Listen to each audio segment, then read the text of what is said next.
आप ही से पूछ रहे हैं, जो मतलब आपको जो बनाए नहीं दिए थे, कब तक बनाए आप?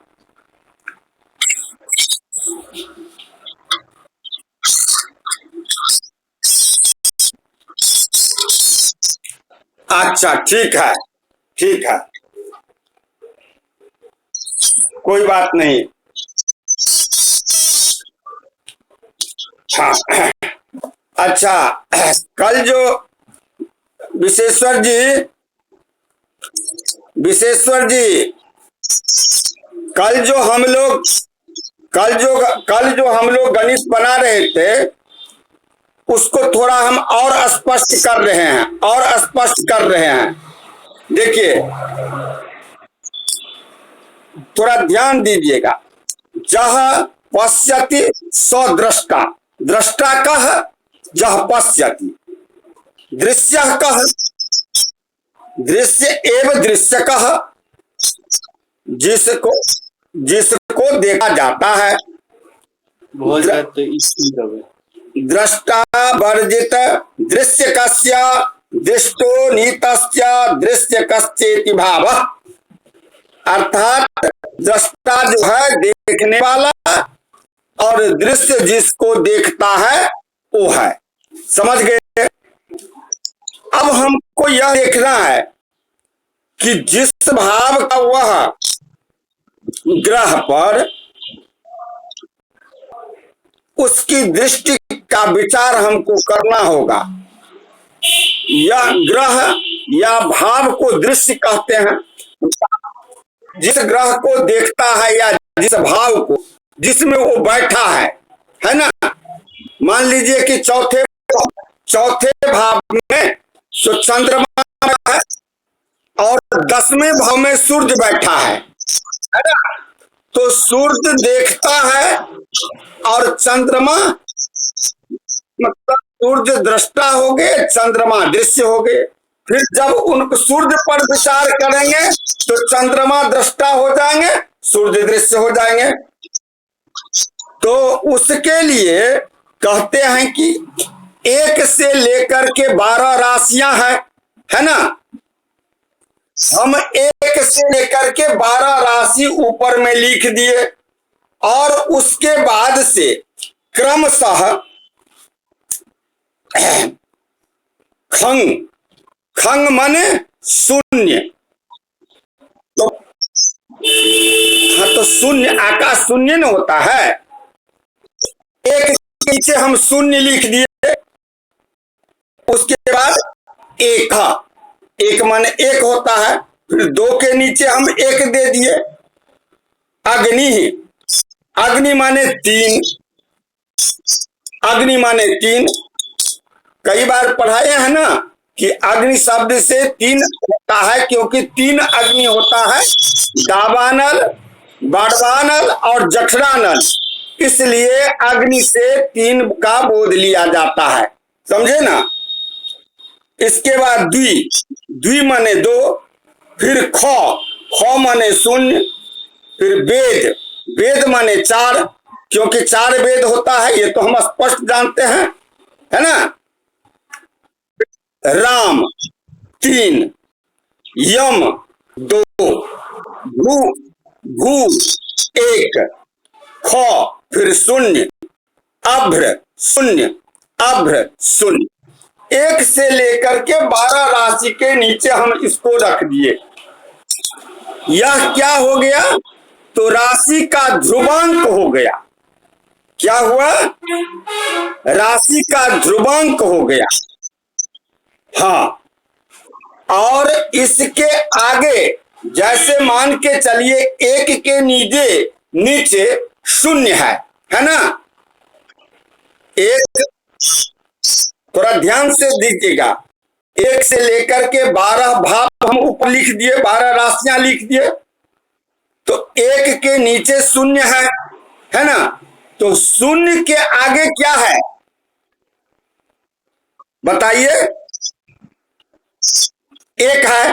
तो वह 1 जो है, 0 के आगे जो 1 हुआ, वह अग्रिमांक कहलाएगा। क्या कहलाएगा? अग्रिमांक कहलाएगा।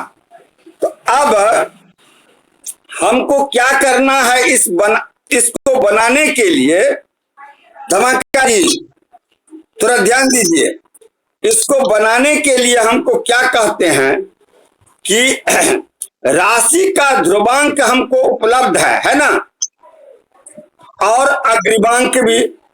तो ध्रुवांक को और अग्रिमांक को दोनों को अंतर कर देना है, समझ गए?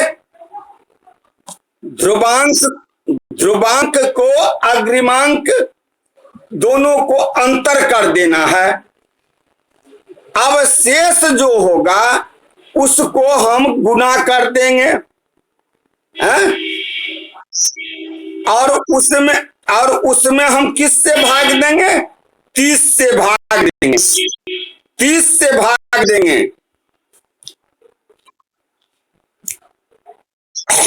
और जो लब्धि प्राप्त होगा, अगर वह क्षय होगा अर्थात अल्प होगा, तो राशिज अंक में घटा देंगे।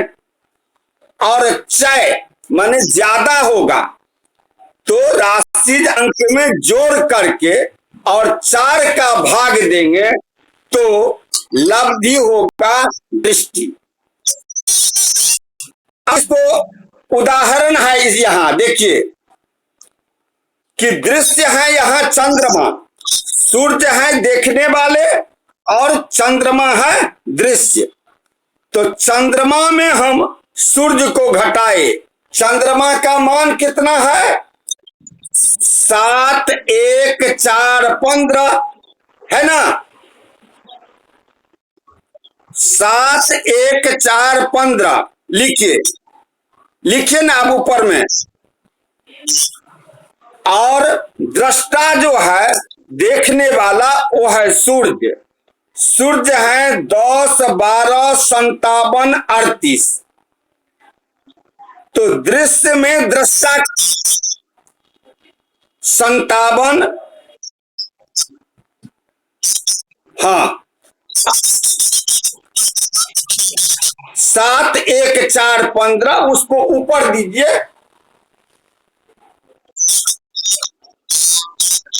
हाँ उसको ऊपर दीजिए और दृष्टा को नीचे दीजिए।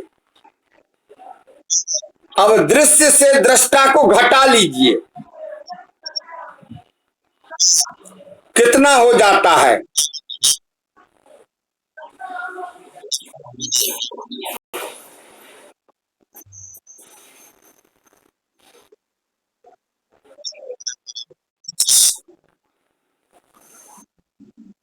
कितना हुआ?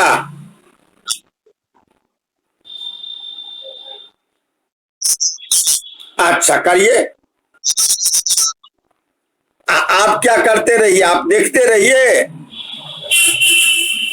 हैं वकील साहब, आप देखते रहिए।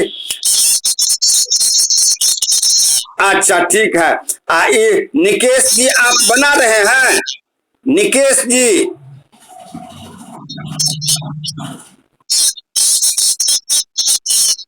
अरे नहीं समझ में आया, कल भी बताए हैं, कल भी बताए।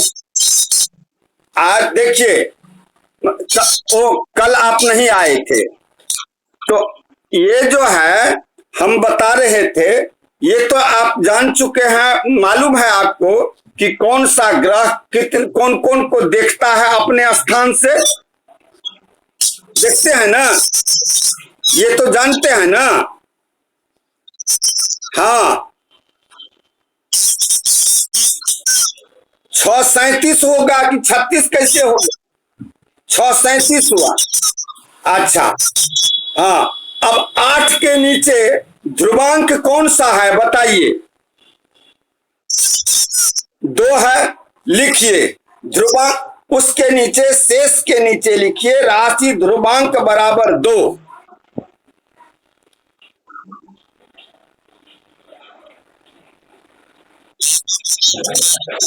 हाँ और अग्रिमांक कितना है? 1 है, लिखिए अग्रिमांक बराबर 1।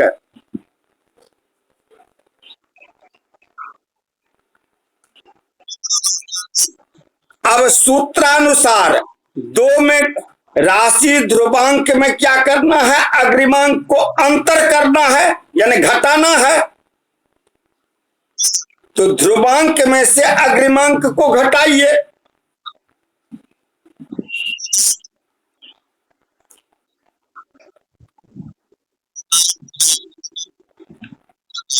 हाँ, एक हो गया। अब ये हमको बताइए, अभी हम आपको बताए हैं क्षय और चय बताए हैं ना, तो यह चय हुआ या क्षय हुआ? यह क्षय हुआ।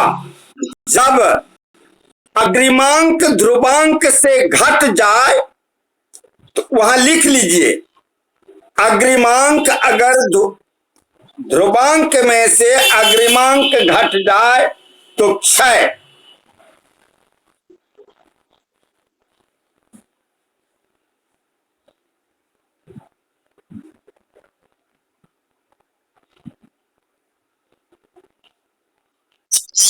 हो गया। अब क्या करना है सुनिए। हाँ बताइए। क्षय, क्षय अग्रिमांक में अगर ध्रुवांक घट जाए तो क्षय। हाँ हाँ, तो अब आगे की क्रिया कीजिए।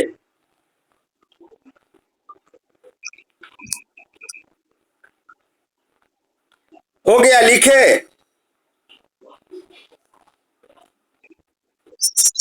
अच्छा, अब वो जो है 8, 18, 6, 37 है ना, उसमें राशि को छोड़ दीजिए। राशि को छोड़ दीजिए तो अंशादि कितना होगा, उसको 1 से गुना कर दीजिए।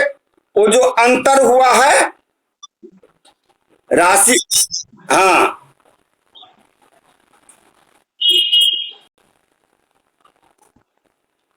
1 से गुना करने पर उतना ही बचा, उसको 30 से अब भाग दे दीजिए। अब 30 से भाग दे दीजिए। अब 30 से भाग दे दीजिए।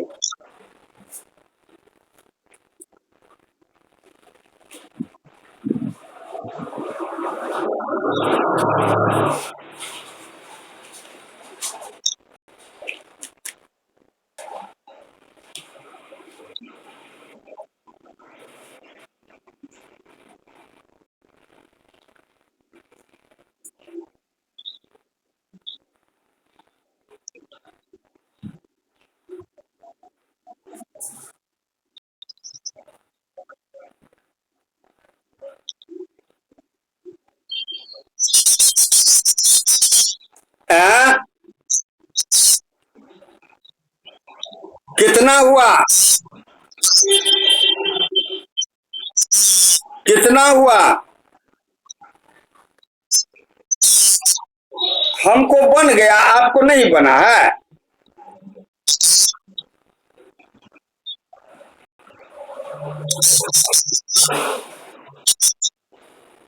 0, 36, 13।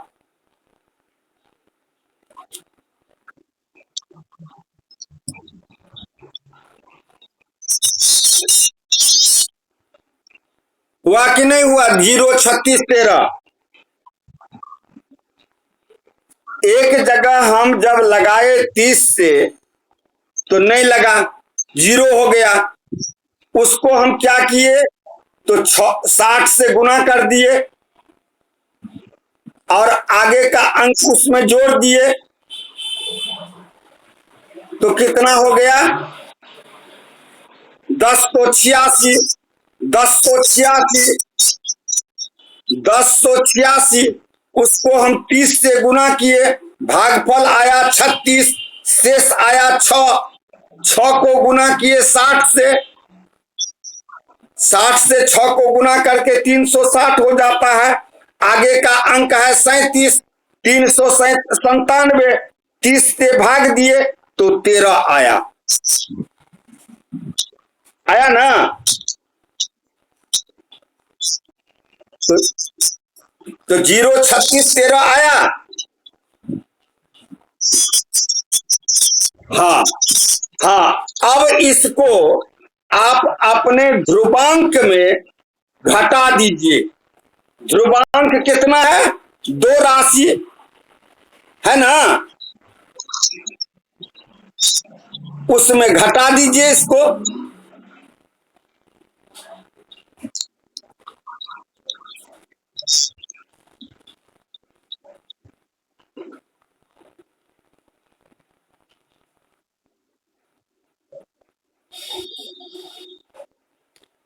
राशिज अंक में उसको घटा देना है। यदि अगर क्षय, क्यों क्यों घटाइएगा जानते हैं? चूंकि क्षय है, लब्धि जो है वह क्षय, लिख दीजिए वहां। लब्धि क्षय होने से राशिज अंक में घटाया।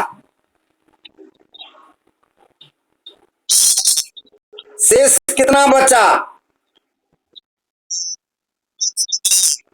ऊपर में 2 दे दीजिए, उसके नीचा में 0 36 और 13 दीजिए, तलक से बन जाएगा।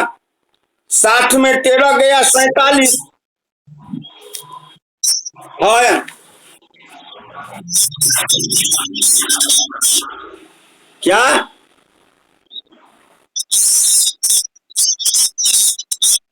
हाँ, राशि जो अंक है उसमें इसको शेष को घटाएंगे। घटाया तो घटाने पर हुआ 2 में से हम घटाए तो 2 ऊपर में दे दीजिए और नीचे जो है 0 36 13 दीजिए। तो 60 में से 13 गया 47, 59 में से 36 गया तो 23। और मतलब अंश के स्थान पर 0 है तो 1 आ गया, है कि नहीं है? 1 23 और 47। अब इसको 4 से भाग दीजिए।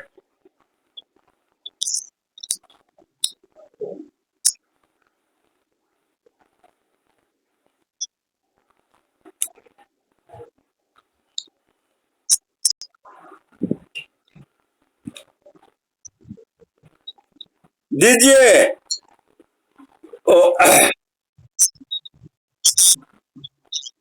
निकेश जी भाग दीजिए। 1 23 47 को 4 से,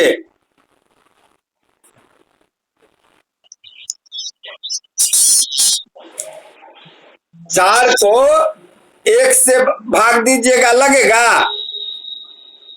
नहीं लगेगा, सुना होगा हैं?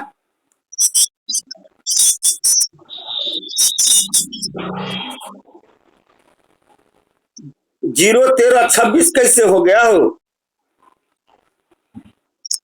हैं? 4 से भाग लगाए तो 1 में कितना हुआ?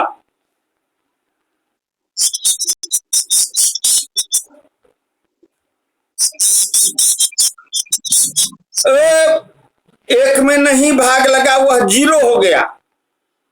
तो 1 को, हाँ, तो अब 1 को मतलब 60 से गुना कीजिए। 60 से गुना कीजिए, आगे वाला अंक है 23, इसमें जोड़िए। क्या गुरुजी समझते नहीं है? गुरुजी सीधे करते हैं। अरे 1 में 4 से नहीं लगा तो 1 को 60 से गुना कीजिए। तो 60 राशि नहीं ना है, राशि नहीं ना है। 1 को हम 60 से गुना किए तो 60 हुआ। अग्रिम अंक क्या है? 23। तो 60 में 23 को जोड़ दिया, कितना बचा? 83। 4 से भाग लगाए, 20 चौक 80, शेष कितना बचा?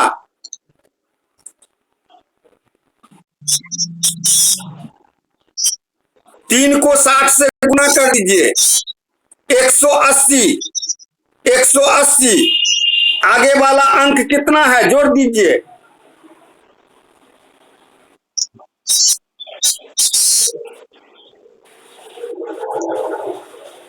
आगे वाला अंक कितना है 47 जोड़े 227 हुआ, 227 आया है। तो अब 4 पंचे 20, शेष उतरा 2, ऊपर से 7 उतारिए, कितना 27 आया, 24, 3 बचता है शेष, स्वल्पांतर से उसको 56 कर दीजिए। तो 0 0 20 57 हो गया ना, 0 20 57, यह हो गया सूर्य की स्पष्ट दृष्टि चंद्रमा पर। लिख लीजिए, सूर्य की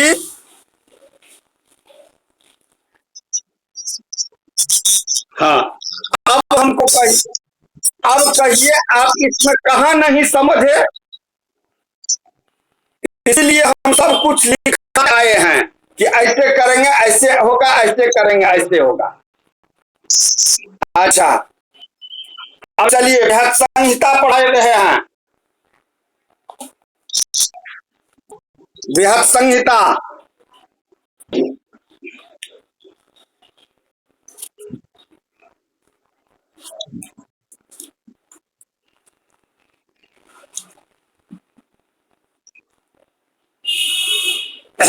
बृहत संहिता में अब कहते हैं पारसव आदि के गृह का प्रमाण। अब यह समझिए पारसव माने क्या होता है। तो पारसव माने होता है कि अगर पुरुष ब्राह्मण हो और स्त्री शूद्रा हो, उससे जो जन्म लेने वाला संतान होता है वह पार्श्व कहलाता है। और दूसरा है भूर्ज कंटक। तो भूर्ज कंटक किसे कहते हैं, तो ब्राह्मण और वेश्या के द्वारा जो उत्पन्न संतान वह भूर्ज कंटक कहलाता है। मूर्धावसिक्त, तीसरा है मूर्धावसिक्त। वह क्या है, तो ब्राह्मण और क्षत्रिय के द्वारा उत्पन्न संतान मूर्धावसिक्त कहलाता है। माता पिता के वर्ण जनित पूर्वोक्त मान के। अब इसका कैसे, इस तीनों का कैसे आप कीजिएगा, सबका तो जाति होता है, पर इसका किसे गृह का निर्माण होगा, कौन कौन हुआ, तो एक पार्श्व, दूसरा भूर्ज कंटक, दूसरा भूर्ज कंटक, और तीसरा मूर्धावसिक्त। कहते हैं अथ पारसवादीनां स्वमान संयोग दल समं भवनम हीनाधिकं मानादशुभकरं वास्तु सर्वेषाम। अब आचार्य ने कहा है कि ये जो है अपने पिता माता पिता के वर्ण के अनुसार जो बताया गया है भवन के मान निर्माण का कितना विस्तार और दैर्घ्य, जो वही इन लोगों का होगा। जैसे माता और पिता के वर्ण जनित यानी जाति जनित जो कहे हैं सबका, अब उनका दैर्घ्य और विस्तार दोनों का जोग कर उसके आधा भाग में उसका गृह बनेगा। उसका घर कैसे बनेगा? तो जैसे यहां तो ब्राह्मण के हिसाब से है, ये तीनों जो है पार्षद, भूर्जकंटक और मूर्धावशिक्त, तो ये तीनों के में जो वर्ण के अनुसार, तो जैसे ब्राह्मण के हैं तो ब्राह्मण के लिए जितना विस्तार और दैर्घ्य कहा गया है उसके जोग करके और जोग के आधा करके वही परिमाण का इसका मकान बनेगा। क्या समझे? समझे कि नहीं वकील साहब? चलिए अब कहते हैं कि ब्राह्मण, श्लोक 18-19, ब्राह्मण आदि वर्णों का शाला एवं उसके अलिंद का प्रमाण। गृह होता है तो गृह में शाला भी होता है, अलिंद भी होता है। तो सबसे पहले यह समझ लीजिए कि हस्तद्वात्रिंशादिको चतुस्त्रिकत्रिका शाला सप्तदश त्रितय तिथि त्रयोदश कृतांगुलाभ्यधिका त्रि समाह क्षय क्रमादंगुलानि चैतेक्षाम वेका विंशतिरष्टादश तृतयम्। अब कहते हैं पूर्वोक्त जो ब्राह्मणादि कहे हैं, ब्राह्मण क्षत्रिय वैश्य आदि के, तो क्रम से 32, द्वात्रिंशत माने 32 है ना। अब उसमें चतुस मतलब चतुस यानी कि 4-4 हाथ घटाते चलिए, तो क्रमशः 32, 28, 24, 20 और 16 हाथ विस्तार वाले घर में ऐसे जो हैं 32 हाथ के या 28 हाथ के या 24 हाथ के या 20 हाथ के, तो क्रमशः ये जो और 16 हाथ विस्तार वाला में साला के का प्रमाण कितना होना चाहिए, यही बात ये कह रहे हैं। जो कि जैसे 32 हाथ वाला में घर में 4 हाथ 17 अंगुल का, 28 हाथ वाला में 4 हाथ 3 अंगुल का, 24 हाथ वाला में 3 हाथ 15 अंगुल का और 16 हाथ वाला में 3 हाथ 13 अंगुल का, 3 हाथ 4 अंगुल का प्रमाण की साला। अब क्रम से इसी प्रकार आपको अलिंद भी कहते हैं। जैसे 32 हाथ वाला घर में 3 हाथ का अलिंद, 3 हाथ 16 अंगुल का। और अब आप लोग कहिएगा कि अलिंद और साला होता क्या है, तो हम बात में बता देते हैं। पहले हम इसका प्रमाण आपको कह देते हैं, है ना। क्रम से 3 हाथ 19 अंगुल का अलिंद होना चाहिए। 32 हाथ प्रमाण वाला घर जो है, जिसका दीर्घ विस्तार का मिलाकर के 32 होता है ना, उसमें 3 हाथ 19 अंगुल का अलिंद होना चाहिए। और 32 के बाद 28 हाथ वाला घर में 3 हाथ 8 अंगुल का अलिंद होना चाहिए। 24 हाथ वाला में 2 हाथ 20 अंगुल, 20 हाथ वाला में 2 हाथ 18 अंगुल और 16 हाथ वाला में 2 हाथ 3 अंगुल प्रमाण का अलिंद बनाना चाहिए। अब देखिए साला, आप कहिएगा कि साला क्या हुआ गुरुजी, अलिंद क्या हुआ? तो साला वह हुआ जो जैसे ये दीवाल है, घर का दीवाल है, तो दीवाल के अंदर में चारों बगल जो जगह रहता है उसको साला कहा जाता है। है ना। और दीवाल के बाहर जो जमीन छुटा रहता है उसको अलिंद कहते हैं। समझ गए? उसको क्या कहते हैं? अलिंद कहते हैं। समझ गए? दीवार के अंदर में जो जगह छुटा रहता है उसको साला, और दीवार के बाहर जो रहता है उसको अलिंद कहते हैं, है ना। तो अब कहते हैं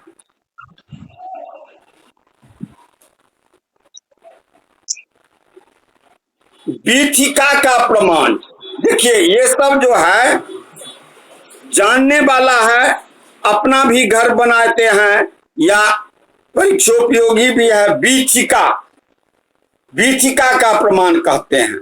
साला त्रिभाग तुल्या कर्तव्या बीथिका बहिर्भवनात् जग्रतो भवति सास्तु निरपं नाम तद्वास्तु सायाश्रयमिति पश्चात सावष्टंभं तु पार्श्व संस्थितया सुस्थितमिति च समन्ताच्छास्त्रज्ञै पूजिताः सर्वाः। अब देखिए, साला त्रिभाग तुल्या कर्तव्या। अब साला का तृतीयांश तुल्य भवन के बाहर बीथिका होना चाहिए। समझ गए? जो जमीन बहिर्भवनात्, भवन के बाहर से होना चाहिए। हाँ, जग्रतो भवति सासोष्णिपम, जिसके मकान के आगे भाग यदि अगर वो बीथिका बना हुआ है, जिस भवन में मान के चलिए तब पूर्व में हो, जग्रतो भवति सोष्णिप, वो सोष्णिप कहा जाता है। और जिसके सोष्णिपं नाम तद्वास्तु सायाश्रयमिति पश्चात, और पश्चिम में हो तो उसको सायाश्रय कहा जाता है। उस भवन का नाम सायाश्रय कहा जाता है। हाँ, सावष्टंभं तु पार्श्व संस्थितया। अब जिसके उत्तर में हो वह सावष्टंभ, और जिसके चारों बगल, जिस मकान के चारों बगल वह जमीन छुटा रहता है बीथिका, उसे सुस्थित संज्ञक वास्तु मकान कहा जाता है। ऐसा जो है वास्तु शास्त्र के मालिक ने, विद्वानों ने कहा है।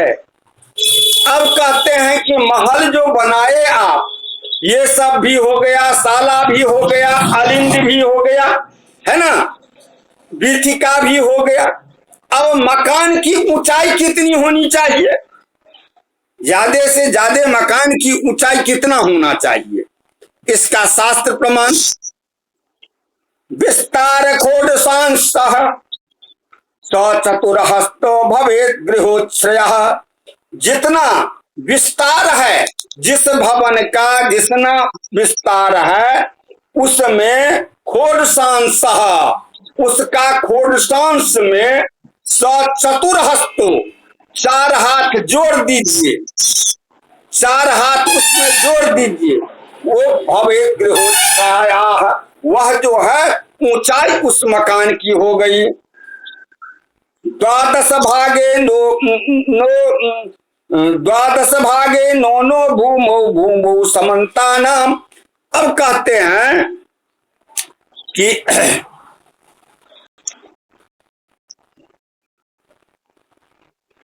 उसमें उसका द्वादशांश हीन करके जो हो उतनी। पहले मकान का तो ये हो गया कि उस मकान के व्यास का खोडसांश में 4 हाथ मिलाकर जो ऊंचाई हो वो हो गया। और उसके बाद दूसरे मकान में उसके द्वादशांश को घटा करके और उसमें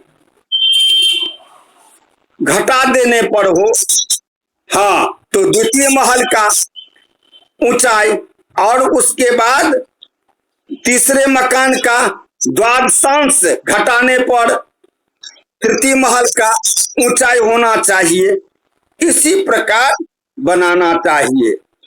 अब इसमें कहते हैं जो ये पक्की ईंट वाली बात है, उसमें इस सब की बात नहीं है।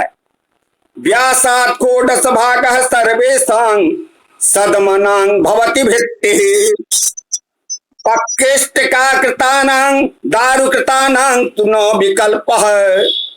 प्रत्येक पक्की ईंटों से बने घर में व्यास के 16वें भाग तुल्य भीत का प्रमाण यानी दीवाल का प्रमाण कहते हैं।